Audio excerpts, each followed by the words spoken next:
그 비린내 나는 손으로 내 딸 예식장 들어올 생각 마. 내 체면이 있지.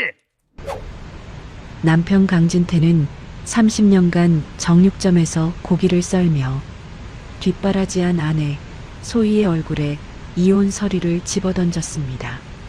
딸 유리의 결혼식을 불과 3시간 앞둔 신부 대기실 구석이었죠.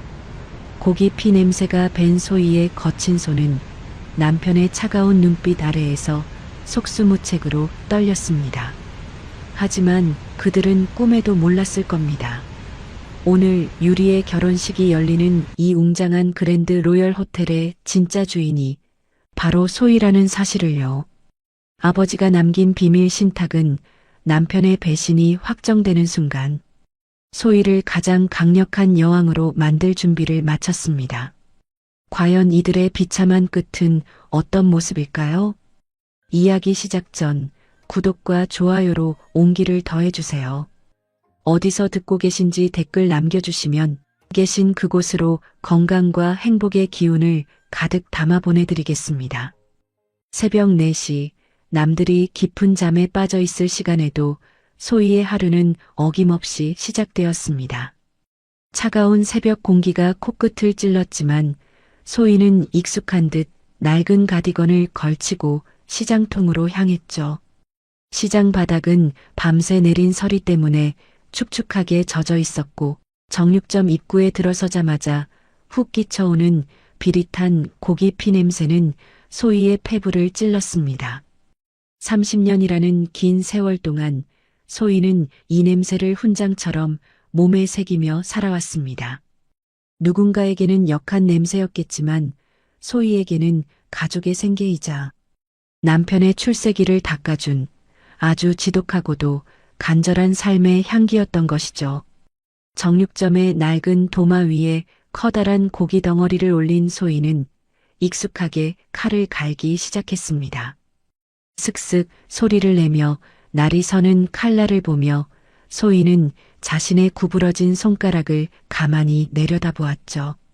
한때는 피아노 건반 위를 부드럽게 넘나들던 고운 손이었지만 이제는 마디마디가 굵어지고 굳은 살이 박혀 제 모양을 잃은 지 오래였습니다. 새벽마다 얼어붙은 고기를 만지며 뼈마디가 뒤틀리는 통증을 견뎌온 시간들이 그 손 안에 고스란히 박혀 있었던 것이죠. 하지만 소희는 아픈 줄도 몰랐습니다.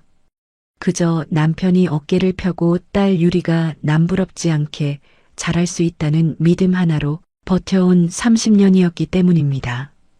시장 사람들은 소희를 보며 늘 혀를 찼습니다. 저렇게 고생해서 남편 뒷바라지해봐야 다 소용없다니까. 하지만 소희는 그 말을 웃어넘겼죠. 남편 강진태가 가난한 고학생 시절 소희의 손을 잡으며 평생 눈물 한 방울 흘리지 않게 해주겠다고 약속했던 그 순간을 소희는 여전히 보석처럼 간직하고 있었습니다. 남편의 미국 유학 자금을 대기 위해 하루에 16시간씩 고기를 썰면서도 소희는 힘든 줄 몰랐습니다.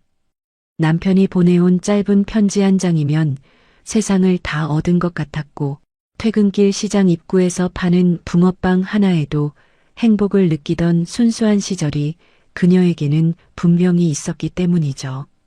하지만 사랑을 선택한 대가는 생각보다 훨씬 더 가혹했습니다.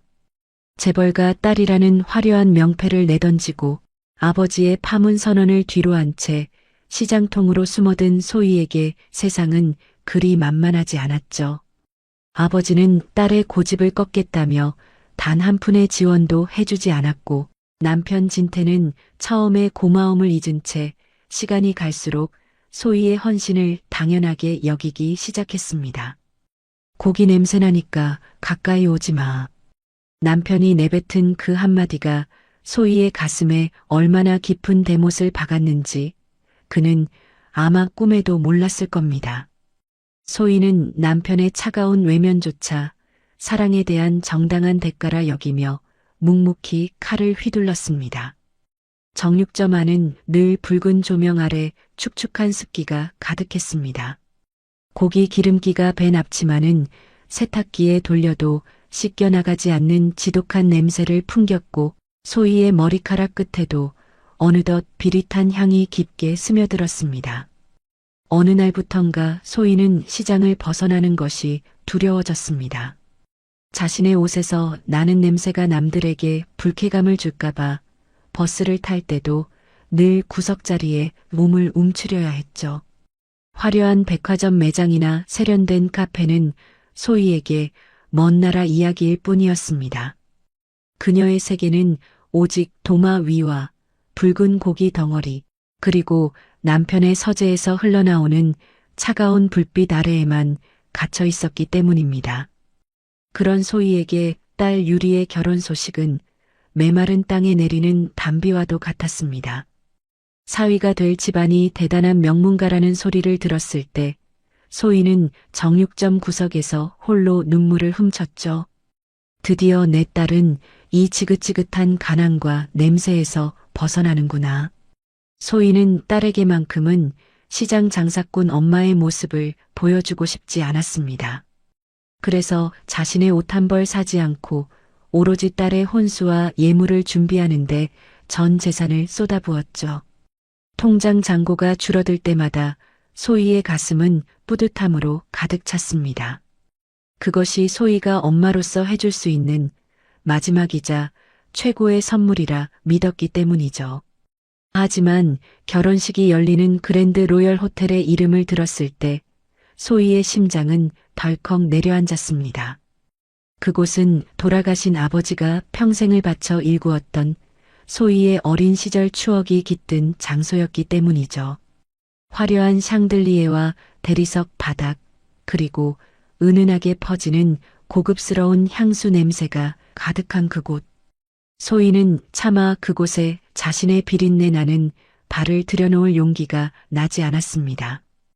호텔의 황홀한 화려함은 이제 소희와는 전혀 상관없는 별세상 이야기였고 그녀는 그저 그 웅장한 건물 입구에서 딸의 뒷모습을 지켜보는 것만으로도 충분하다고 스스로를 다독이며 쓸쓸한 미소를 지었을 뿐이었죠. 아버지는 왜 그리도 소희를 모질게 몰아내셨을까요? 임종의 순간조차 딸의 얼굴을 보지 않겠다며 문을 닫아 거셨던 아버지의 차가운 모습이 소희의 기억 속에는 여전히 지워지지 않는 상처로 남아 있었습니다. 너 같은 건 내 딸이 아니다. 시장통에서 굶어 죽어도 절대 나를 찾지 마라. 아버지가 내뱉은 그 모진 말들이 사실은 소희를 지키기 위한 마지막 방패였다는 것을 소희는 그때 알지 못했습니다. 남편 진태의 눈동자 속에 숨겨진 검은 탐욕을 미리 보셨던 아버지의 해안을 사랑에 눈이 먼 소희는 애써 외면하고 싶었는지도 모릅니다. 그리운 아버지의 얼굴이 떠오를 때마다 소희는 마음속의 눈물을 닦아냈습니다. 드디어 결전의 날이 밝았습니다. 소희는 정육점의 셔터를 내리고 30년 동안 몸의 일부처럼 붙어있던 기름진 앞치마를 천천히 벗었습니다. 거울 속에는 화장기 없는 창백한 얼굴과 고생의 흔적이 역력한 50대 여인이 서 있었죠. 그녀는 시장 옷가게에서 가장 비싸게 주고 산. 하지만 호텔 로비에서는 너무나도 초라해 보일 기성복 정장을 꺼내 입었습니다. 딸 유리의 결혼식, 그 신성한 자리에서 엄마라는 이름으로 잠시나마 빛나고 싶었던 소희의 소박한 꿈이 이제 곧 무참히 짓밟힐 줄은 꿈에도 모른 채 말이죠. 과연 소희가 도착할 그 화려한 호텔 대기실에서는 어떤 잔혹한 진실이 그녀를 기다리고 있었을까요? 정육점의 낡은 셔터 소리가 채 가시기도 전이었어요. 가게 앞에 멈춰선 검은색 고급 세단에서 수트 차림의 진태와 밍크 코트를 휘두른 나영이 내렸죠. 축축한 시장 바닥을 혐오스럽다는 듯 까치발로 걷는 나영의 모습은 비릿한 고기 냄새가 진동하는 이 공간과 지독하게도 어울리지 않았습니다. 진태는 마치 오물이라도 보는 듯한 표정으로 소희를 훑어보았고 그 곁에서 나영은 코를 찡긋거리며 손수건으로 입을 가렸던 것이죠. 30년을 지켜온 소희의 일터가 그들의 화려한 옷차림 앞에서 한순간에 비천한 구석으로 전락해버린 순간이었습니다. 아직도 이런 구역질 나는 곳에서 고기나 썰고 있나? 진태의 목소리에는 30년을 함께한 아내에 대한 예의 따위는 전혀 없었어요. 그는 소희가 정성껏 닦아놓은 진열대를 구두굽으로 툭툭 치며 거만하게 가슴을 폈죠. 소희는 피 묻은 칼을 쥔 채 멍하니 남편을 바라보았지만 진태의 눈에는 오직 출세에 대한 욕망과 소희를 향한 혐오만이 가득했습니다. 평생을 바쳐 그를 뒷바라지했던 소희의 세월이 단 한마디의 폭언에 처참하게 조각나버린 순간이었죠. 사랑을 선택한 대가가 이토록 시리고 아플 줄은 소희도 미처 몰랐던 것입니다. 곁에 서 있던 나영이 소희에게 다가와 그녀의 굵은 손마디를 징그럽다는 듯 가리켰습니다. 어머, 손 좀 봐. 여자가 손이 이게 뭐야? 무식하게 고기나 써니까 남편한테 버림받는 거 아니겠어요? 나영의 비웃음 섞인 목소리가 좁은 정육점 안에 날카롭게 울려 퍼졌죠.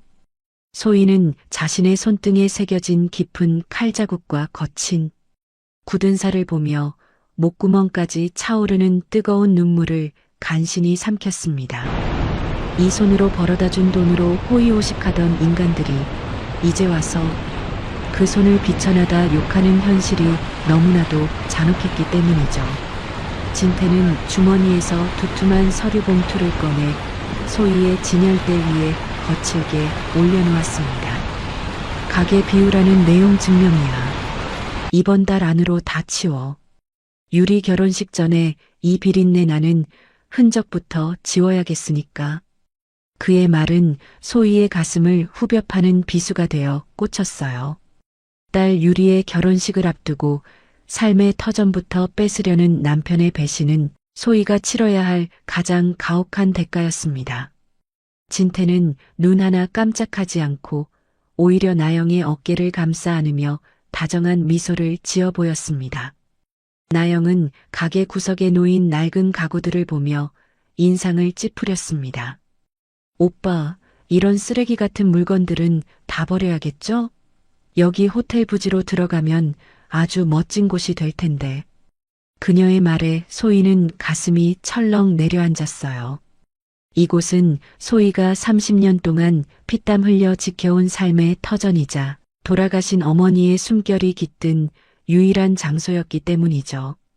나영은 그런 소희의 마음을 아는지 모르는지 명품 가방을 고쳐 매며 승리자의 미소를 지어 보였습니다. 무식한 정육점 여자라는 멸시가 소희의 온몸을 핥고 지나가는 기분이었습니다. 진태는 한술 더 떠서 소희의 앞치마에 묻은 핏자국을 비아냥거렸습니다. 장사꾼 주제에 재벌딸 흉내 내던 시절은 이제 잊어. 너 같은 여자는 이런 비린내 나는 바닥이 딱 어울려. 그의 폭언은 소희의 영혼을 갈기갈기 찢어놓았죠. 소희는 남편을 위해 청춘을 바치고 사랑을 선택했던 자신의 과거가 너무나도 원망스러워졌습니다.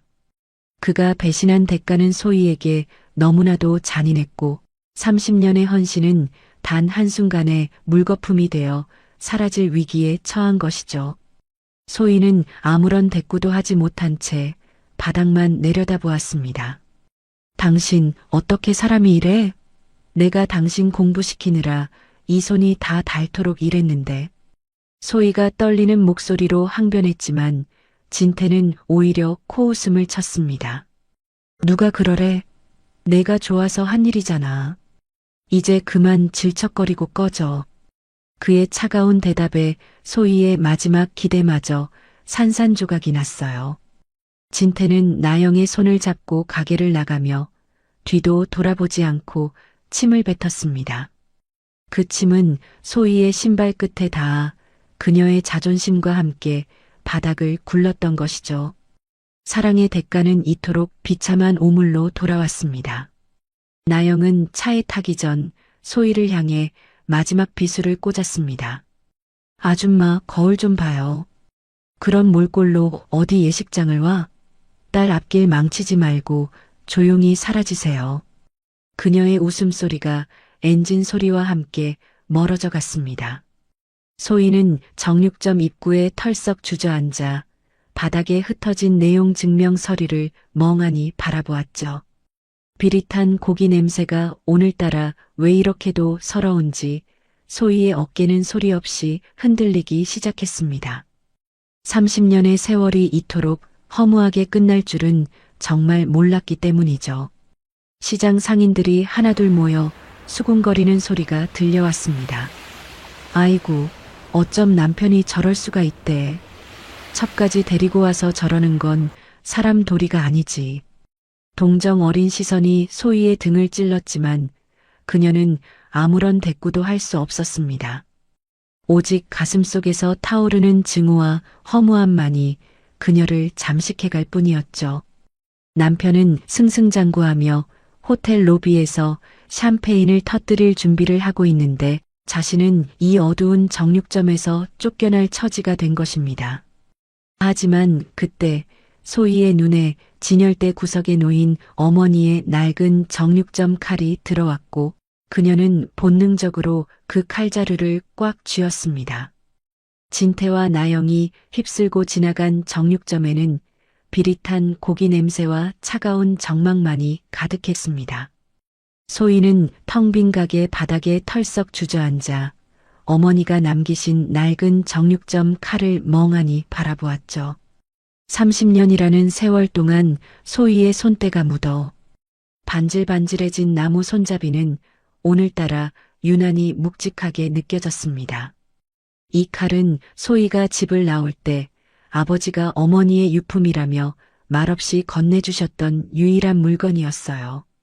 비린내 나는 시장 바닥에서 소희를 버티게 해준 유일한 버팀목이자 돌아가신 어머니의 따뜻한 온기가 서린 마지막 흔적이었던 것이죠. 소희는 떨리는 손으로 칼을 깨끗이 닦기 시작했습니다. 그런데 칼을 씻던 중 손잡이 끝부분의 금속 마개가 미세하게 흔들리는 것을 느꼈죠. 평소에는 그저 장식인 줄로만 알았던 낡은 은색. 마개가 소희의 손가락 끝에서 묘한 감촉을 내며 천천히 돌아가기 시작했습니다. 소희는 숨을 멈춘 채 조심스럽게 마개를 돌렸어요. 끼익 하는 작은 소리와 함께 마개가 열리자 나무 손잡이 속에 비밀스러운 공간이 드러났고 그 안에서 눈부시게 빛나는 작은 황금 열쇠 하나가 소희의 손바닥 위로 툭 하고 떨어졌습니다. 예상치 못한 광경에 소희의 심장은 터질 듯 뛰기 시작했습니다. 황금 열쇠와 함께 얇고 질긴 종이 한 장이 돌돌 말린 채 딸려 나왔죠. 소희는 조심스럽게 종이를 펼쳤고 그 안에는 잊을 수 없는 아버지의 필체가 선명하게 적혀 있었습니다. 소희야, 내가 이 글을 읽고 있다면 그놈의 본색이 드러난 것이겠구나. 아버지는 딸이 선택한 남자의 탐욕을 진작에 간파하고 계셨던 것이죠. 사랑의 대가로 고통받는 딸을 위해 아버지는 파문이라는 연극을 벌이면서도 소희가 가장 비참한 순간에 다시 일어설 수 있도록 가장 비천해 보이는 정육점, 칼 속에 가장 고귀한 반전의 열쇠를 숨겨두셨던 것입니다. 종이에는 그랜드 로열 호텔 지하 비밀 금고의 번호와 함께 소희의 이름으로 된 신탁 증서의 존재가 상세히 적혀 있었어요. 아버지는 소희가 시장 바닥에서 고통을 견디는 30년 동안 그 호텔의 지분을 차곡차곡 그녀의 명의로 옮겨두셨던 것이죠. 남편 진태가 그토록 갈망하며 침을 흘리던 그 거대한 호텔이 사실은 소희의 발 아래에 놓여 있었다는 사실이 도저히 믿기지 않았습니다. 사랑을 위해 모든 것을 버린 줄 알았던 미련한 소희에게 아버지는 세상에서 가장 날카롭고 단단한 방패를 미리 쥐어주셨던 것이죠. 사랑의 대가는 절망이 아니라 승리였습니다. 소희는 황금 열쇠를 가슴에 꽉 쥐고 소리 없이 오열했습니다. 아버지를 원망하며 보낸 30년 세월이 주마등처럼 스쳐 지나갔고 자신을 그토록 아꼈던 아버지의 깊은 사랑이 이제야 가슴을 찔렀기 때문이죠. 시장 상인들이 재벌 딸이 고기나 썬다며 비웃을 때도 아버지는 멀리서 딸의 고통을 지켜보며 피눈물을 흘리셨을 것입니다.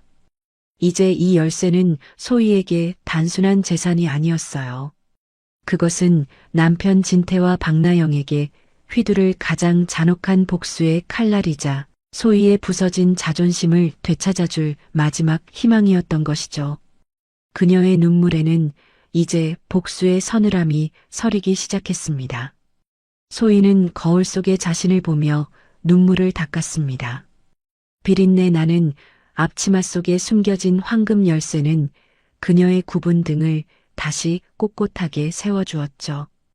이제 더 이상 비굴하게 매달리거나 울지 않겠다고 소희는 아버지의 영정 사진을 떠올리며 굳게 맹세했습니다. 진태가 그토록 원하던 그 화려한 세계로 이제 소희가 직접 발을 들릴 차례였어요. 그들이 무시했던 고기 써는 여자가 아니라 호텔의 진짜 주인이자 그들의 생사여 탈권을 쥔 심판자로서 말이죠. 소희의 눈빛은 정육점 칼날보다 더 차갑고 예리하게 빛나기 시작했습니다.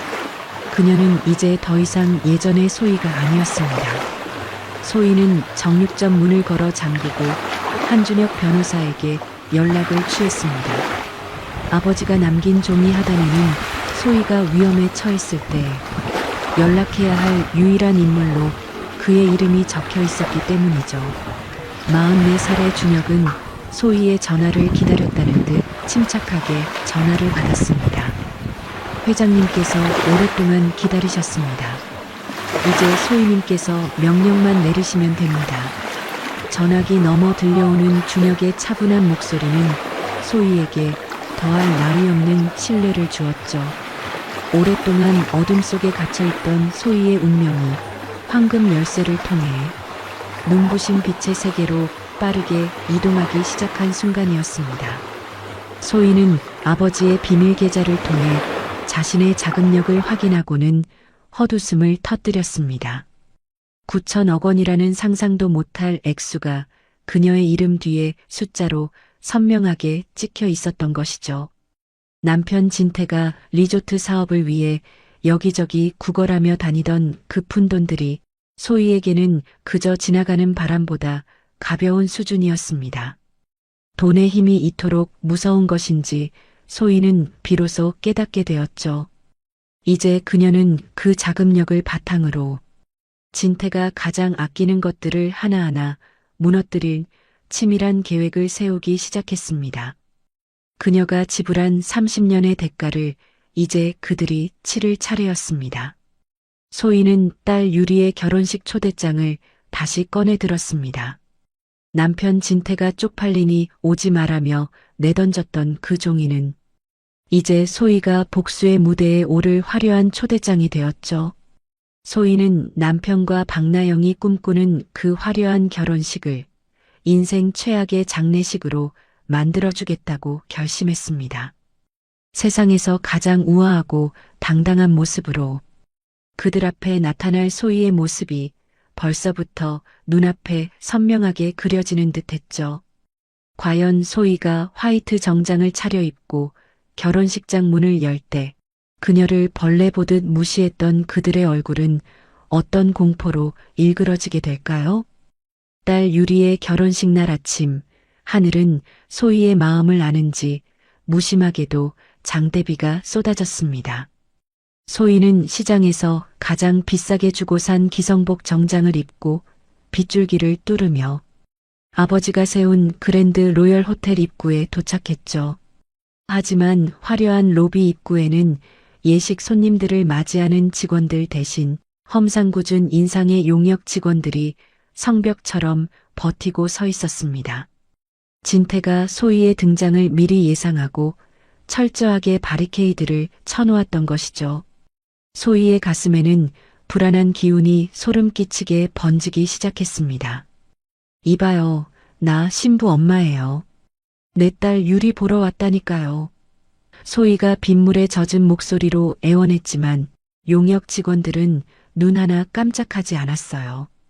오히려 소희의 초라한 옷차림을 훑어보더니 코를 킁킁거리며 인상을 찌푸렸죠. 어디서 고기 비린내가 진동을 하네. 아줌마 여기가 어디라고 행패야? 당장 안 꺼져? 거친 손길이 소희의 어깨를 밀쳐냈고 그녀는 빗물이 고인 차가운 아스팔트 바닥으로 사정없이 나뒹굴었습니다. 시장에서 30년을 버텨온 강인한 소희였지만 남편이 보낸 이들의 노골적인 멸시는 견디기 힘든 고통이었던 것이죠. 바닥에 쓰러진 소희의 머리 위로 검은 그림자가 드리워졌습니다. 고개를 들어보니 그곳에는 완벽한 턱시도 차림으로 승리자의 미소를 짓고 있는 진태가 서 있었죠. 말귀를 못 알아듣는 건 예나 지금이나 똑같구나. 내 딸 앞길 망치지 말고 조용히 사라지라고 했지? 진태는 빗물에 젖은 소희를 마치 벌레 보듯 내려다보며 침을 뱉었습니다. 그 곁에서 나영은 우아하게 우산을 받쳐 들고는 소희의 비참한 꼴을 보며 킬킬거리며 웃고 있었어요. 사랑을 선택한 대가가 이토록 처참한 짓밟힘이라니 소희는 심장이 조각나는 기분이었습니다. 당신 어떻게 이럴 수 있어? 나 유리 엄마야. 내 딸 얼굴만이라도 보게 해줘. 소희가 진태의 바짓가랑이를 붙잡고 절규했지만 그는 소희의 손을 거칠게 뿌리쳤습니다. 내까짓 게 무슨 엄마야? 시장 바닥에서 고기 비린내 풍기는 장사꾼일 뿐이지. 내 딸은 이제 명문가 며느리야. 너 같은 과거는 필요 없다고. 진태의 폭언은 빗소리에 섞여 소희의 영혼을 난도질했습니다. 소희는 남편을 위해 청춘을 바쳤던 지난 세월이 억울해서 피눈물이 쏟아졌죠. 하지만 진태는 소희의 절규를 비웃으며 용역들에게 눈짓을 보내 그녀를 더욱 멀리 끌어내게 했습니다. 바로 그때 하얀 웨딩드레스를 입은 유리가 경호원들의 호의를 받으며 호텔 입구로 나타났습니다. 세상에서 가장 아름다운 신부의 모습이었지만 유리의 얼굴은 석고상처럼 차갑게 굳어 있었죠. 유리야, 엄마 여기 있어. 유리야. 소희는 미친 듯이 딸의 이름을 불렀습니다. 하지만 유리는 빗속에서 처량하게 떨고 있는 엄마를 향해 단 한 번의 따뜻한 눈길조차 주지 않았어요. 오히려 소희의 가슴에 대못을 박는 냉혹한 목소리로 입을 열었습니다. 엄마, 제발 좀 가. 엄마가 여기 오면 내 인생 다 망가진단 말이야. 제발 내 눈앞에서 사라져줘. 유리의 독설은 빗줄기보다 더 차갑게 소희의 가슴을 관통했습니다. 평생을 바쳐 키운 딸에게서 들은 인생 망가진다는 말은 소희가 지탱해온 마지막 삶의 의지마저 꺾어버렸죠. 소희는 힘없이 바닥으로 손을 늘어뜨렸습니다. 용역 직원들은 그런 소희를 짐짝처럼 들어올려 호텔 정문 밖 차가운 빗속으로 내던졌어요. 진태와 나영은 유리의 어깨를 감싸 안으며 승리감에 취해 예식장 안으로 사라졌죠. 빗물에 젖은 초대장이 진흙탕 속에서 짓밟히는 모습은 마치 소희의 버려진 일생과도 같아 보였습니다. 하지만 소희는 알지 못했습니다. 호텔 안으로 들어가던 유리가 문이 닫히는 그 짧은 찰나에 뒤돌아서서 참았던 눈물을 터뜨렸다는 사실을 말이죠. 유리는 아빠 진태가 엄마의 정육점을 강제로 철거하고 시장 상인들까지 길거리로 내쫓겠다는 협박에 엄마를 지키기 위해 모진 말을 내뱉어야만 했던 것입니다. 엄마를 향해 쏟아낸 그 독한 말들은 사실 유리의 심장을 도려내는 고통이었던 것이죠. 유리는 드레스 자락을 꽉 쥔 채 엄마 미안해.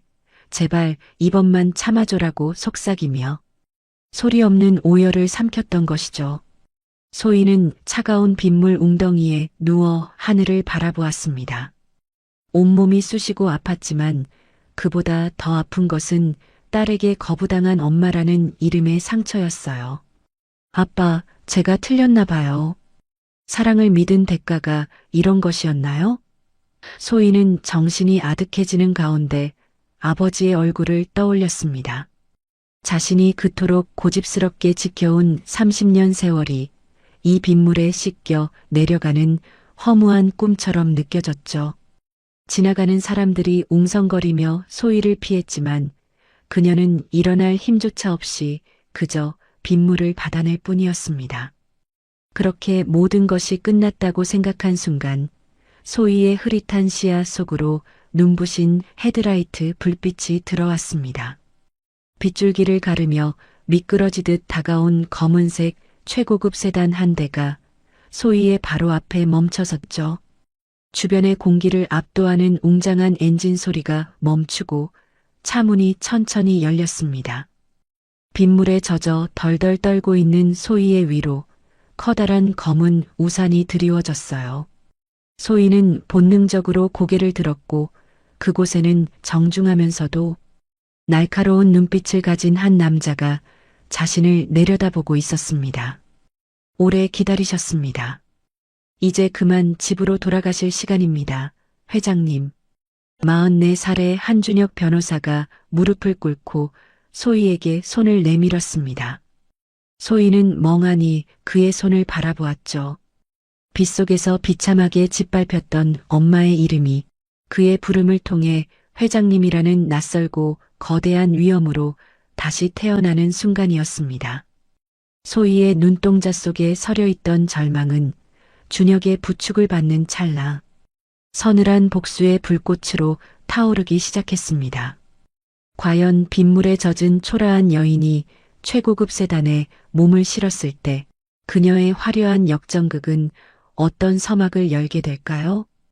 차가운 빗줄기는 멈출 줄 모르고 소희의 젖은 어깨를 사정없이 때렸습니다. 바닥에서 올라오는 비릿한 흙내음과 정육점 앞치마에 밴 고기 냄새가 뒤섞여 코끝을 찔렀죠. 딸에게 거부당한 소희는 일어날 기력조차 잃은 채 빗물 웅덩이 속에 주저앉아 있었습니다. 30년을 버텨온 사랑의 대가가 고작 이 시린 빗물뿐이라는 사실이 그녀의 가슴을 송곳처럼 파고들었어요. 세상 모두가 자신을 비웃는 것만 같은 적막 속에서 소희는 그저 눈을 감으며 자신의 초라한 운명을 받아들이려 했습니다. 그때였어요. 빗소리를 뚫고 묵직한 타이어 마찰 소리가 소희의 귓가를 울렸습니다. 흐릿한 시야 사이로 눈부신 헤드라이트 불빛이 쏟아졌고 거대한 검은색 세단 한 대가 소희의 코앞에 멈춰섰죠.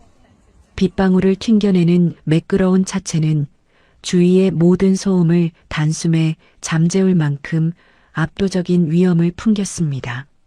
로고조차 낯선 최고급 세단의 존재감은 마치 다른 세상에서 온 구원자처럼 비참한 소희를 덮쳐왔어요.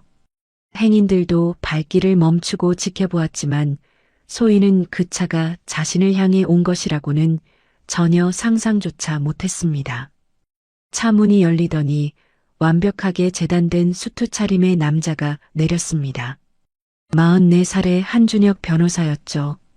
그는 쏟아지는 장대비에도 아랑곳하지 않고 흐트러짐 없는 모습으로 소희를 향해 천천히 걸어왔습니다. 그의 손에 들린 커다란 우산이 소희의 머리 위를 가리자 그토록 시리던 빗줄기가 거짓말처럼 멎었어요. 준혁의 눈빛은 차가운 지성과 따뜻한 예우를 동시에 담고 있었습니다. 그는 아버지가 가장 신뢰했던 인물이자 소희의 복수를 위해 10년이라는 시간을 그림자처럼 기다려온 유일한 아군이었죠.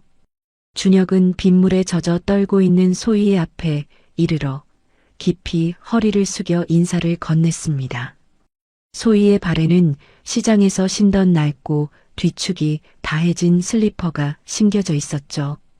초라한 신발 주위로 구정물이 튀어 있었고 화려한 호텔 입구와는 너무나도 대조되는 비참한 풍경이었습니다.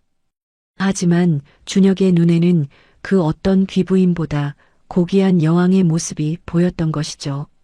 그는 소희의 비참함을 동정하는 대신 그녀가 지켜온 세월을 존경하는 마음으로 바라보았습니다. 소희는 자신을 향한 그 정중한 시선이 너무나도 낯설었습니다. 그 순간 준혁은 아무런 망설임 없이 자신의 고가 수트 재킷을 벗었습니다. 그러고는 흙탕물이 고인 소희의 발밑에 그 값비싼 옷을 양단 카펫처럼 정성스럽게 깔아주었죠.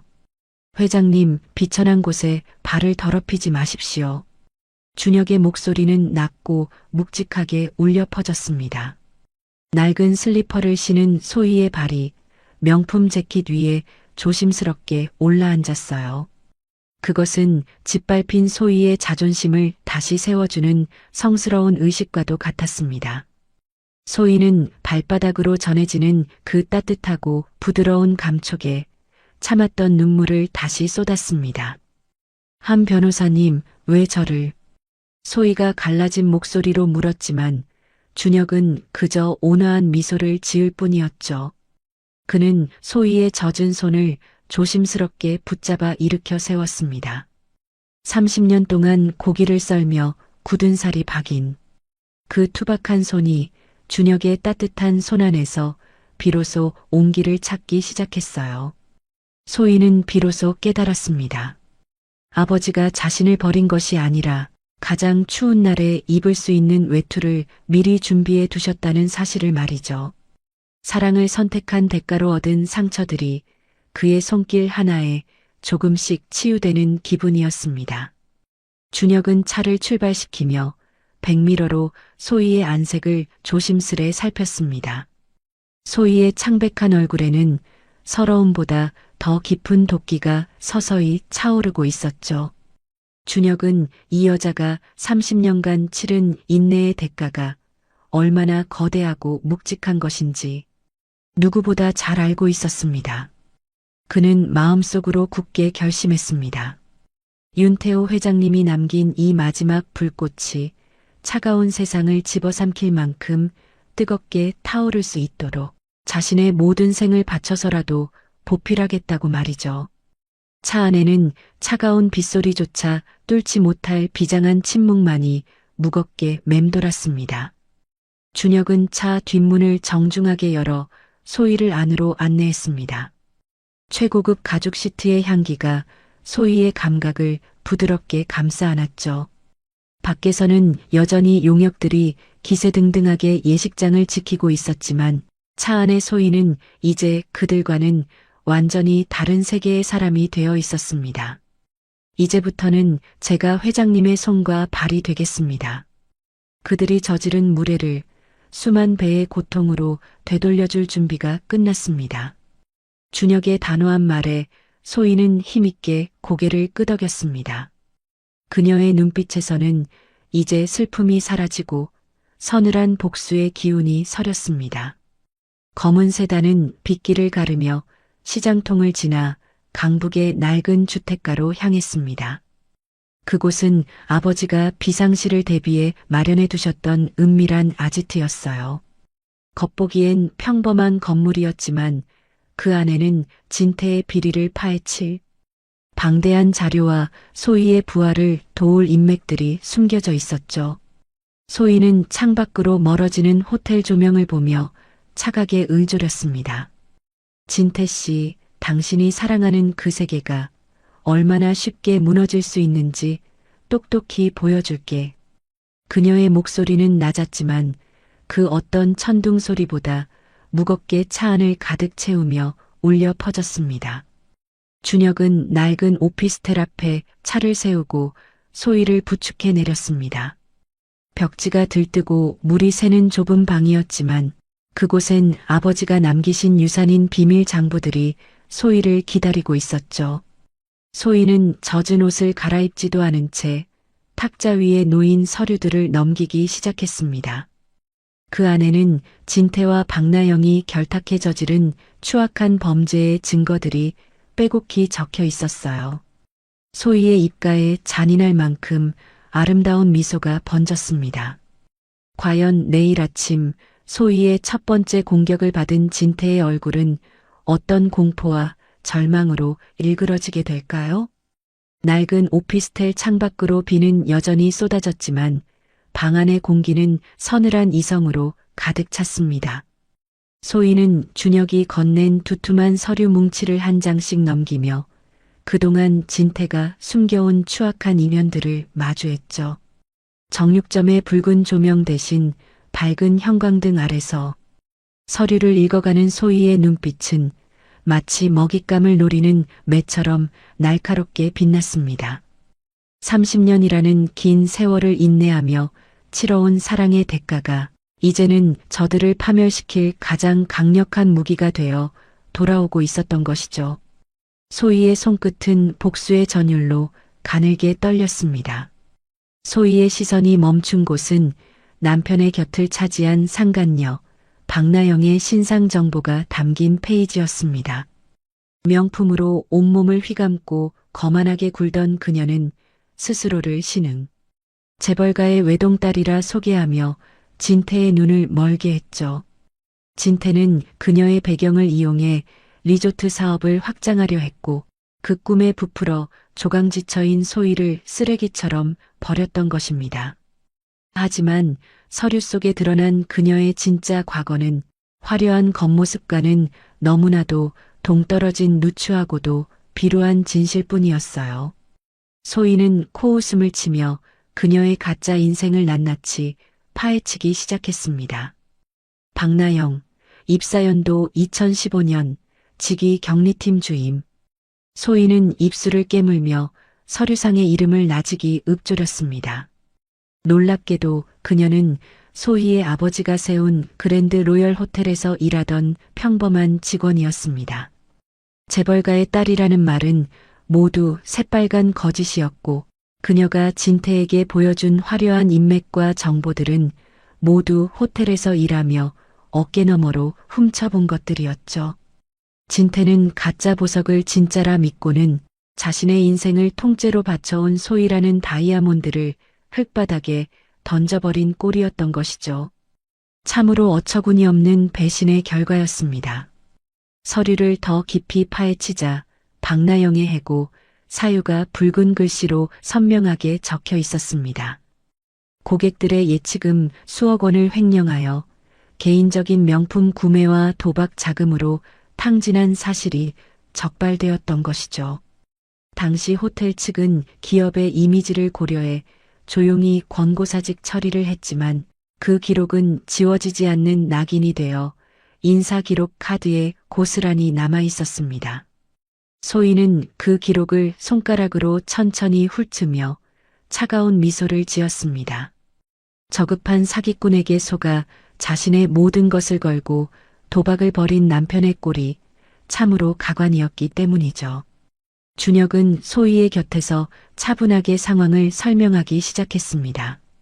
박나영은 현재 강진태 씨에게 접근해 자신의 가짜 배경을 담보로 거액의 투자금을 끌어내고 있습니다. 진태는 그녀가 제안한 유령 사업에 눈이 멀어 정육점을 판 돈과 사채까지 끌어다 바치고 있었죠. 소희는 그 이야기를 들으며 가슴속에서 끓어오르는 조소를 참을 수 없었습니다.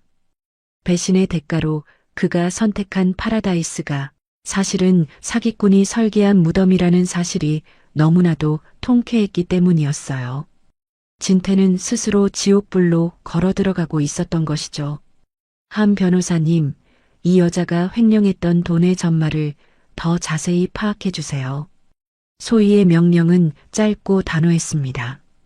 30년간 고기만 썰던 순진한 아내의 모습은 온데간데 없고 이제는 거대 기업을 진두지휘하던 아버지의 냉철한 카리스마가 그녀에게서 뿜어져 나왔죠.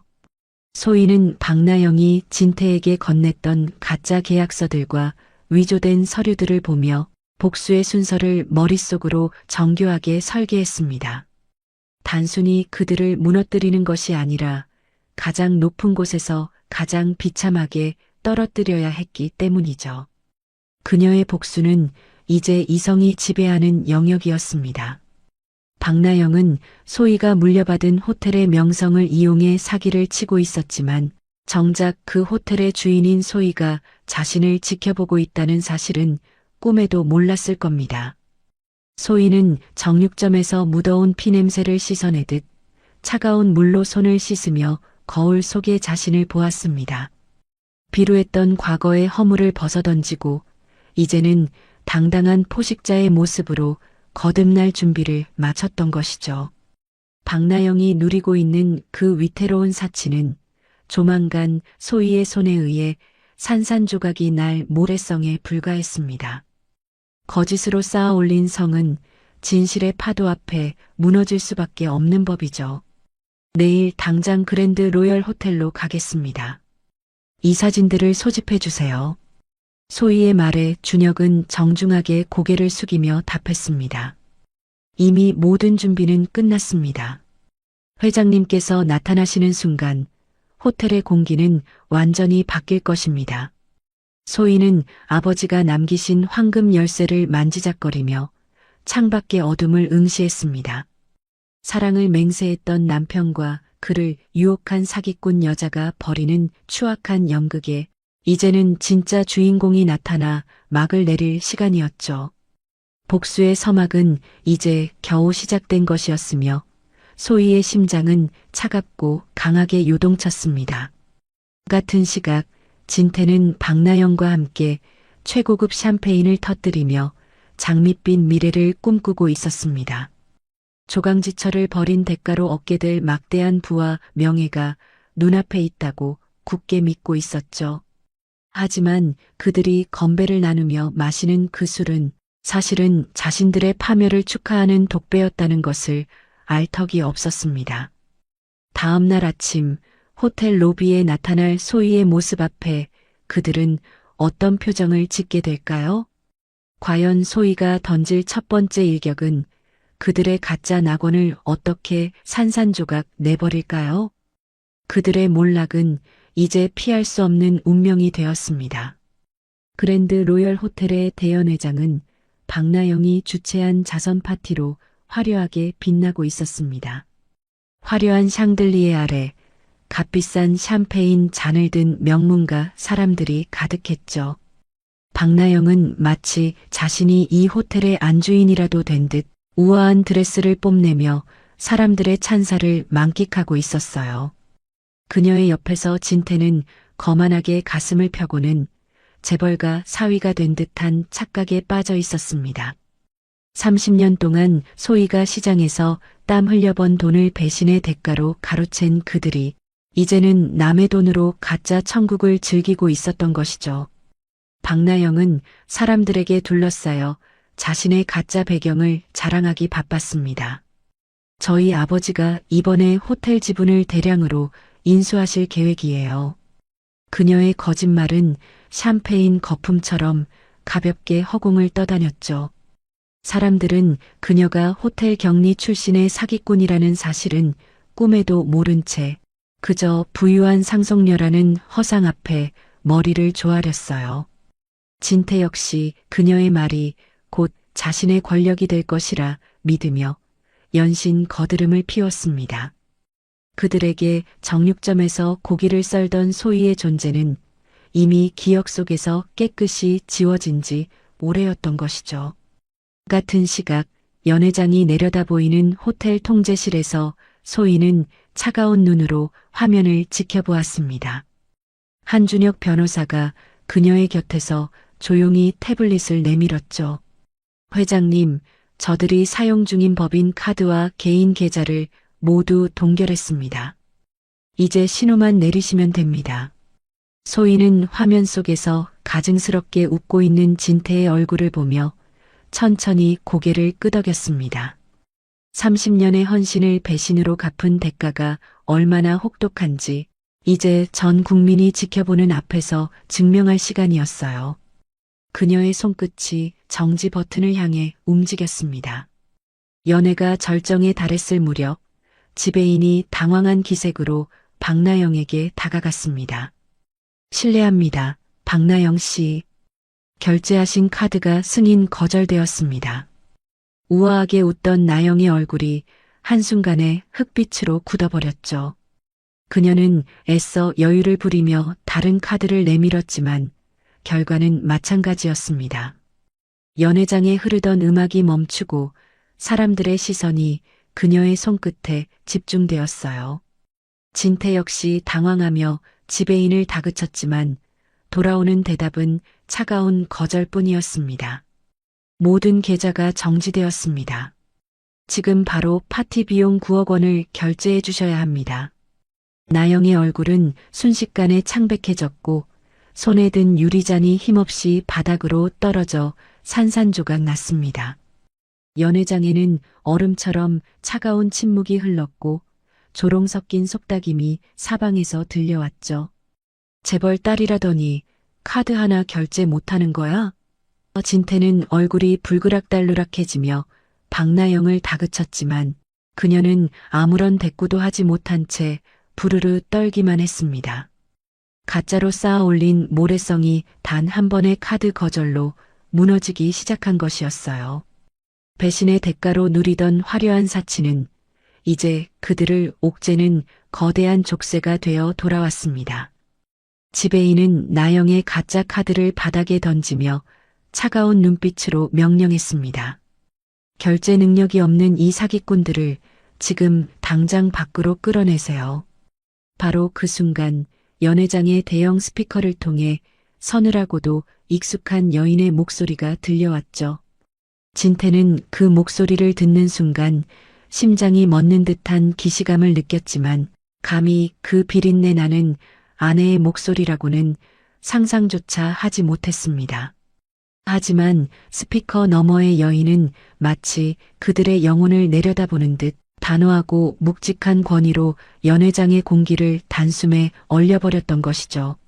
나영은 스피커에서 흘러나온 그 말 한마디에 사지가 얼어붙는 충격을 받았습니다. 돈도 없는 주제에 어디서 사모님 행세야? 라는 말은 며칠 전 그녀가 정육점에서 소희에게 던졌던 모욕을 그대로 되돌려준 것이었죠. 바닥에 흩어진 유리 조각들이 사람들의 발길에 짓밟히는 소리가 마치 자신의 가짜 인생이 부서지는 소리처럼 들려왔어요.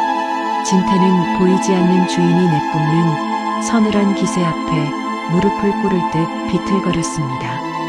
배신의 대가가 이토록 잔인한 조롱으로 돌아올 줄은 꿈에도 모른 채 첫 번째 복수의 일격은 완벽하게 성공했습니다. 지배인은 스피커 너머의 서슬퍼런 명령에 지체 없이 경호원들에게 수신호를 보냈습니다. 당장 이 사기꾼들을 밖으로 끌어내세요. 명문가 사람들 앞에서 박나영은 비명을 지르며 발버둥 쳤지만 이미 그녀의 추악한 정체는 천하에 드러난 뒤였죠. 진태 역시 경호원들에게 팔이 꺾인 채 질질 끌려나갔고 연회장은 순식간에 그들의 비명과 욕설로 아수라장이 되었습니다.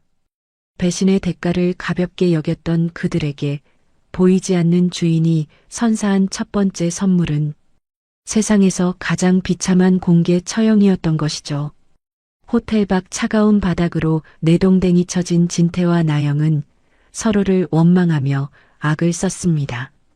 하지만 그들의 불행은 이제 겨우 시작에 불과했습니다. 소희는 창가에서 그들의 비참한 뒷모습을 내려다보며 다음 복수의 단계를 차분히 떠올렸죠. 진태가 전 재산을 쏟아부어 추진하던 리조트 사업 부지가 사실은 소희의 손아귀에 있다는 사실을 그가 알게 된다면 어떤 반응을 보일까요? 과연 진태는 자신이 쫓아낸 아내가 휘두르는 거대한 경제적 칼날 앞에서 얼마나 더 처절하게 무너져 내릴까요? 소희의 입가에 서늘한 복수의 미소가 번지며 긴장감은 더욱 고조되었습니다. 호텔 연회장에서 쫓겨난 진태의 머릿속은 마치 폭탄이 터진 듯 하얗게 변해버렸습니다. 화려한 재벌 사위를 꿈꾸던 그의 환상은 산산조각 났고 당장 갚아야 할 파티 대금 9억 원은 거대한 바위덩어리가 되어 그를 짓눌렀죠. 하지만 진태는 포기할 수 없었습니다. 그에게는 전 재산과 사채까지 끌어다 박아 넣은 마지막 희망인 강원도 리조트 개발 사업이 남아있었기 때문이었죠. 그 사업만 성공한다면 지금의 굴욕은 단숨에 씻어낼 수 있다고 그는 떨리는 손으로 전화기를 붙잡으며 스스로를 다독였습니다. 하지만 리조트 사업의 핵심 부지를 매입하려던 진태의 계획은 시작부터 거대한 벽에 부딪히고 말았습니다. 땅 주인들이 약속이라도 한 듯 진태와의 계약을 거부하며 이미 다른 법인에 땅을 넘겼다고 통보해 온 것이었죠. 그 부지는 리조트 입구와 진입로를 포함한 노른자 땅이었기에 그곳을 잃는다는 것은 사업 전체가 무산된다는 의미와 같았습니다. 진태는 다급하게 매수자를 찾아 나섰지만 베일에 쌓인 그 법인은 오직 TH 글로벌이라는 이름만을 남긴 채 침묵을 지키고 있었습니다. 어떻게든 그 땅을 되찾아와야 해. 돈은 얼마든지 줄 테니까. 진태는 비명을 지르며 비서들을 닥달했지만 돌아오는 소식은 절망뿐이었습니다. TH 글로벌이라는 회사는 이미 부지 매입 대금 수백억 원을 전액 현금으로 치렀으며 리조트 부지 주변의 도로까지 모두 사들였다는 것이었죠. 진태가 리조트를 지으려던 땅은 이제 거대한 육지의 섬처럼 고립되어 버렸습니다. 사랑을 선택한 대가를 비웃으며 소위를 벌였던 그가 이제는 정체 모를 거대 자본의 덫에 걸려 숨이 막히는 압박감을 느꼈던 것이죠. 자금 압박은 리조트 부지 문제에서 끝나지 않았습니다. 소문은 발보다 빨랐고 진태가 호텔에서 망신을 당했다는 소식은 금융권 전체에 삽시간에 퍼져나갔죠. 평소 형님 동생하며 친분을 과시하던 은행 지점장들이 약속이라도 한 듯 진태의 전화를 피하기 시작했습니다. 이미 승인되었던 대출마저 리스크 관리라는 명목으로 정격 취소되었고 상환 압박이 진태의 목을 조여왔습니다. 화려한 수트 아래로 식은땀이 비오듯 흘렀고 그는 자신의 모래성이 무너지는 소리를 생생하게 듣고 있었습니다. 지점장님, 한 번만 도와주십시오. 제가 누굽니까? 강진태 아닙니까? 진태는 평소 무시하던 중소은행. 지점장 앞에 무릎을 굽히고 앉아 애원했습니다. 하지만 차가운 에어컨 바람만이 감도는 집무실에서 지점장은 냉담한 표정으로 서리를 덮었죠. 강 회장님, 담보로 잡은 리조트 부지가 이제 가치가 없습니다. 진입로도 없는 땅에 누가 대출을 해주겠습니까? 진태는 그제야 깨달았습니다. 자신이 쌓아온 모든 명예와 권력이 사실은 누군가의 손길 하나에 사라질 수 있는 신기루였다는 사실을 말이죠. 진태는 이성을 잃고 미친 듯이 거리를 헤맸습니다.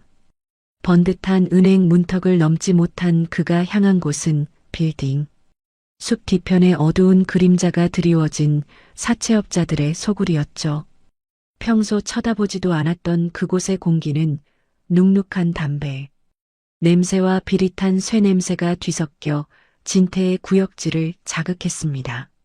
하지만 당장 내일 돌아올 어음을 막지 못하면 그는 리조트 사업은커녕 차가운 감옥 바닥을 굴러야 할 처지였죠. 비참한 대가를 치를 준비도 되지 않은 채 그는 어둠 속으로 제 발로 걸어 들어갔던 것입니다.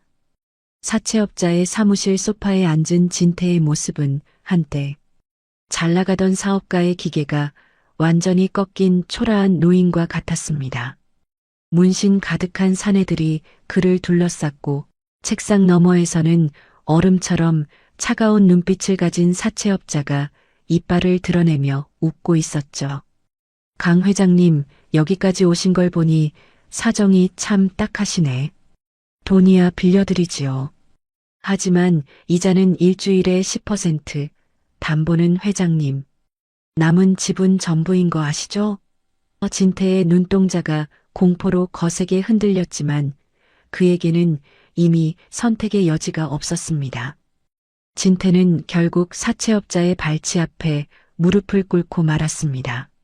제발 한 번만 살려주십시오. 보름 안에 리조트 사업만 정상화되면 이자는 100%라도 드리겠습니다. 그는 시장 바닥에서 소희가 겪었던 그 굴욕을 이제 자신이 그대로 물려받아 치욕의 대가를 치르고 있었죠. 자존심은 이미 땅바닥에 짓밟혔고 화려했던 수트바지 무릎에는 시커먼 먼지가 묻었습니다. 그가 버린 아내의 눈물이 이제 자신의 눈이 되어 흐르고 있다는 사실을 그는 절망적인 고통 속에서 비로소 느끼고 있었습니다. 차용증에 지장을 찍는 진태의 손가락은 사시나무 떨듯 흔들렸습니다. 사채업자는 그 지장을 보며 비릿한 미소를 지었고 진태는 자신이 영혼까지 팔아치웠다는 생각에 구역질이 올라왔죠. 돈을 들고 사무실을 빠져나오는 길, 진태는 문든 예식장에서 쫓겨나던 소희의 뒷모습을 떠올렸습니다. 그때 자신이 내뱉은 말들이 부메랑이 되어 돌아와 자신의 가슴을 사정없이 난도질하고 있었던 것이죠. 하지만 그는 여전히 알지 못했습니다. 자신을 이 지옥으로 밀어넣은 TH 글로벌의 주인이 누구인지 말입니다. 진태는 비틀거리며 빗물 웅덩이를 건너 자신의 집으로 향했습니다. 사채로 겨우 급한 불은 껐지만 리조트 부지를 선점한 법인의 정체를 밝히지 못하면 그의 파멸은 시간 문제였죠. 바로 그때 진태의 휴대전화로 낯선 번호의 메시지 한 통이 도착했습니다. 내일 오전 10시 가정법원에서 열리는 이혼 재판에 반드시 출석하라는 한준혁 변호사의 통보였죠. 과연 법정에서 마주하게 될 소희는 어떤 모습으로 그를 기다리고 있을까요? 진태가 상상조차 하지 못한 최후의 심판이 이제 법정의 차가운 공기 속에서 그를 기다리고 있었습니다. 드디어 이혼 재판 당일이 밝았습니다. 가정법원 입구는 각자의 사연을 아는 사람들로 북적였죠. 그 사이로 낡은 정육점 앞치마를 대충 가린 소희가 나타났어요. 일부러 머리도 매만지지 않은 채 시장에서 갓 온 듯한 초라한 차림이었죠. 화려한 수트를 입고 상간녀 나영의 손을 잡고 나타난 진태는 그런 소희를 보며 혀를 끌테며 비웃었습니다. 30년을 산 아내의 마지막 모습이 저토록 비참하다는 사실에 그는 자신이 선택한 배신이 정당한 대가라고 확신하며 거만하게 고개를 치켜들었던 것이죠. 어이구, 여기까지 그 비린내를 풍기며 오다니 정말 대단하군. 진태는 소희의 곁을 지나가며 낮게 음조렸습니다. 나영 역시 손수건으로 코를 막으며 소희를 위아래로 훑어보았죠. 오빠, 저런 여자가 우리 유리의 엄마라는 게 정말 소름 끼쳐요. 두 사람의 조롱 섞인 대화가 법정 복도에 날카롭게 울려 퍼졌지만 소희는 그저 고개를 숙인 채 아무런 대꾸도 하지 않았어요. 그 비굴해 보이는 모습이 진태의 경계심을 완전히 무너뜨리는 완벽한 미끼가 될 줄은 그는 꿈에도 몰랐던 것이죠. 재판이 시작되고 판사가 양측의 의견을 묻기 시작했습니다. 진태 측 변호사는 기다렸다는 듯 소희의 무능함과 가난을 몰아세웠죠. 피고는 30년간 시장 정육점에서 일하며 품위 없는 생활을 이어왔습니다. 원고의 사회적 지위와 어울리지 않는 아내였죠. 그들은 소희를 철저히 돈 벌어오는 노예로 깎아내리며 재산 분할에서도 그녀를 배제하려 했습니다. 진태는 승리자의 미소를 지으며 판사의 얼굴을 살폈고 소희는 그저 손등에 굳은 살을 만지작거리며 침묵을 지켰던 것이죠. 법정의 공기는 무겁게 가라앉아 있었고 소희의 변호인석에는 한준혁 변호사가 조용히 자리를 지키고 있었습니다.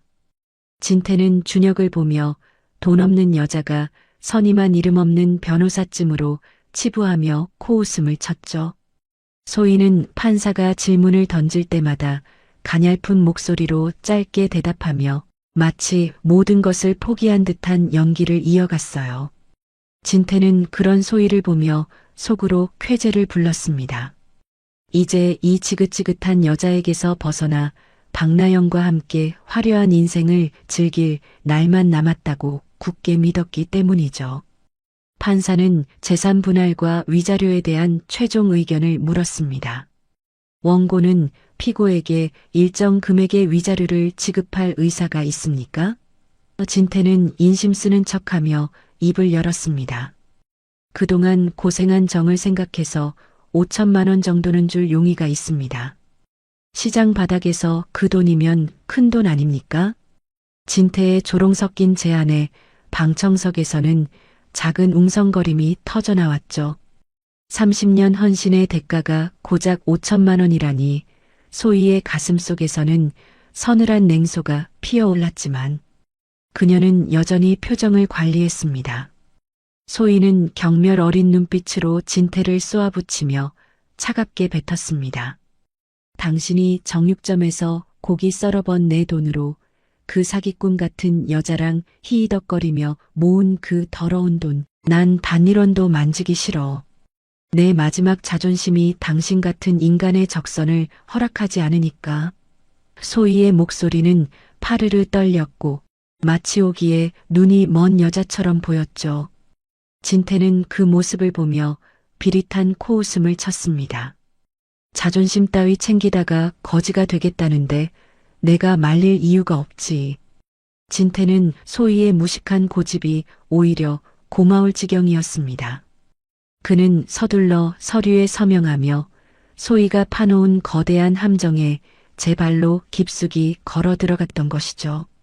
그때 소희가 천천히 고개를 들어 진태를 정면으로 응시했습니다. 저는 위자료 한 푼도 받지 않겠습니다. 재산 분할도 포기하죠. 소희의 폭탄 선언에 법정은 일순간 정막에 휩싸였습니다.